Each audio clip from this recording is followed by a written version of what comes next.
everyone, back to Evermore YouTube channel. It's Chris back with a match preview for Newcastle United's upcoming game this weekend. Saturday, 3 o'clock kickoff. Yes, it's happened again. We are down at Turf Moor against Burnley, who are fighting against relegation. Sorry, Burnley fans, I couldn't resist. I had to throw that in. Hopefully, it was a decent standard of Burnley impressions for you. But yes, Burnley have had a bit of a torrid season. They're in the relegation zone, but there seems to be a little bit of an uplift in form at the wrong time when Newcastle are coming to play them. So I don't think this is going to be a walk in the park. We're going to get stuck right into this in a minute, talk about how we think the team's going to line up, what we think the result's going to be, and where the danger players are for Burnley and the danger players are for Newcastle United. So just before we do, a little reminder, if you haven't already, smash subscribe. We'd love you to come and join us. We're over 7,500 subs now, so thank you so much, everybody who smashed that button recently and got us to that milestone. It's probably the quickest 500 sub mark we've ever had, really, which is unbelievable. So really appreciate that. I will hopefully get the 7,000 subscriber prize in my possession soon enough, but then we'll be aiming for 8,000, and we'll have another prize for you as well, pretty much, for that. 10,000, hopefully, by the start of next season. You never know. Who knows? Might be a quiet pre-season or might be really, really busy. But yes, thank you for all the love and support. It's all free content, Evermore. If you want to give a little back to the channel, there is a membership option down there as well. You get early access to preview videos, the rants, the transfer videos, everything that we do. So if you want to support the channel, just click that button, do whatever you want. Right, so let's get stuck in. How do I think we're going to line up here against Burnley? Well, surprisingly enough, I don't think there's really going to be any changes, apart from Emil Kraft coming in at centre-half. Now, Fabian Schär obviously hobbled off with a bit of an injury against Sheffield United last weekend. I nearly forgot, smashed them 5-1 against Sheffield United. So I think he's still kind of carrying that knock, I think. So there's probably a good likelihood that he might very well miss this game. But knowing Fabian Schär as we do, he does seem to come back quite quickly from injuries. But hopefully, you know, he won't be out too long. But I just have a feeling that we might very well see Emil Kraft slip in at centre-half like we've done there. The bench is probably more interesting than anything, you know, in this game, which we'll get into in a minute. But yeah, the back four stays the same. I think Tino and Hall look really, really good against Sheffield United. I think obviously everyone's a bit shady in the first half. We've got to start stronger in the first half in this game. Burnley are fighting for their lives. They played really well against Manchester United, and look at that form guide, which we'll come on to in a minute. They've actually picked up a little bit in this relegation dogfight. They're trying their best to stay in this Premier League, so they definitely will be stepping up and giving the role in this game. Dubravka's in between the sticks because there's no other option, really. The midfield three of Bruno Guimaraes, Elliot Anderson, again, who looked good against Sheffield United. Sean Longstaff, who's having a tough old time of it.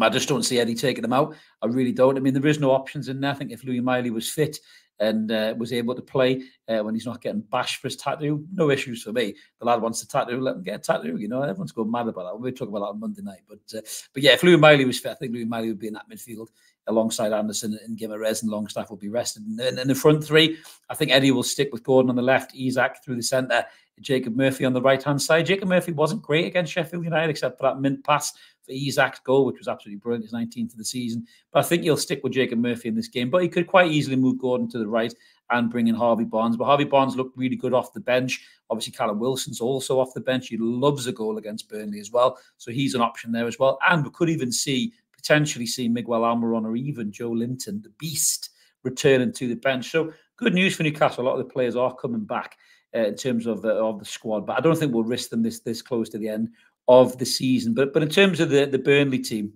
in terms of where they are in the Premier League, so Burnley are sitting in 19th on 24 points, but they're only 2 points off safety. And looking at the form guide in the Premier League, they've only lost one of the last 6 games.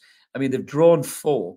You know, Newcastle's won 4. So that's really the big difference between the two there. But in terms of the injury news for them, they've got a few players out. They've got Josh Brownhill, who's a steady player, hard-working. He's looking to push and get ahead of Sanderberg or Josh Cullen. Lyle Foster's quite dangerous. He likes to find space in behind as well. He likes a goal. So they're not going to be a walkover, these guys. So looking at the Burnley lineup as best as we can, probably looking at Muric in goal. Is it Asenyon, O'Shea, Esteve, Benito, Odegaard, Cullen, Berger, Larson, Amdouni, and Foster. One thing Burnley have got is legs. They like to run. They've come into the Premier League off the back of smashing all records in the Championship. And everybody thought they were going to be really good. Everyone thought Vincent Kompany was going to be this master tactician in the Premier League. It's not quite worked for them. They've been really open at the back. Obviously, they started the season with Trafford in goal, and he was a little bit lightweight. He was getting shoved around by other Premier League players, you know, experienced Premier League players. He was flapping at crosses.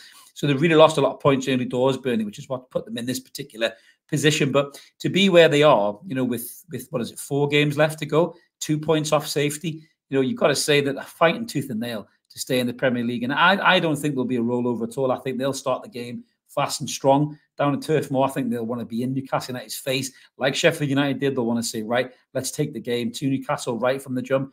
But Newcastle have to be better than we were against Sheffield United. We have to have more intensity. We have to press our quality onto Burnley because there is gaps in behind. They are defensively naive. They leave massive spaces. They push up, play quite a high line at times, and Isak and Gordon and Murphy, or if it's Barnes, they can exploit that and they can find space at the back. And I really do feel that Burnley could be there for the taking. If we start this game strong and get a couple of goals up front, I think they could just fade away. But Manchester United found out last weekend that Burnley don't give up. They really do fight. They're in your face. And they're unlucky not to get anything more out of that game than just a point. But they're not going to roll over and die for Newcastle in this fixture. They are definitely going to roll up the sleeves and give it a good go. But how do I think the game is going to go? I'm going to back the lads. I think we'll win this game 2-1. I think it'll be a tight affair. I don't think Burnley will roll over as easy as that. I think they'll be hard to break down. I think they'll try to put men behind the ball and catch us on the break, maybe with the likes of Foster and people like that. But I do think we'll have enough quality in this team to beat Burnley. And I'm going to go for 2-1, maybe 3-1 at a push, but I'm going to go for 2-1 to Newcastle United. Let us know what you guys think in the comments below about this game. Are you concerned? Do you think Burnley could get a result here? Do you think this is a game where Newcastle could potentially have one of those off nights that we did against Crystal Palace? Or do you think the momentum's with us and we'll push on and we'll get the 3 points in the race for sixth? Hopefully Manchester United will fuck up as well because they're playing Crystal Palace at Selhurst Park, and Crystal Palace are in great form. So if Manchester United drop even more points and we get the win in this fixture, could really put us in the driving seat for sixth. Then we've got that big game at Old Trafford that could decide who's going to finish in the Europa League positions. But let us know what you guys think in the comments below. We always like to hear from you. If you like to subscribe, we'd love you to come and join us and help get us to that 8,000 mark now, because we're over 7,500. I think he said 7.5. Get us to 8,000 is the next milestone. Like the video, help the channel grow. We'll be back with a post-match analysis for the Burnley game after the fixture ends. Come and join us on the lives. We always like to engage you in the chat. Have a cracking day wherever you are, everybody. Let's hope for 3 points at the weekend. Away the lads. Let's get Europa League signed, sealed, and delivered. Catch you later. Cheers.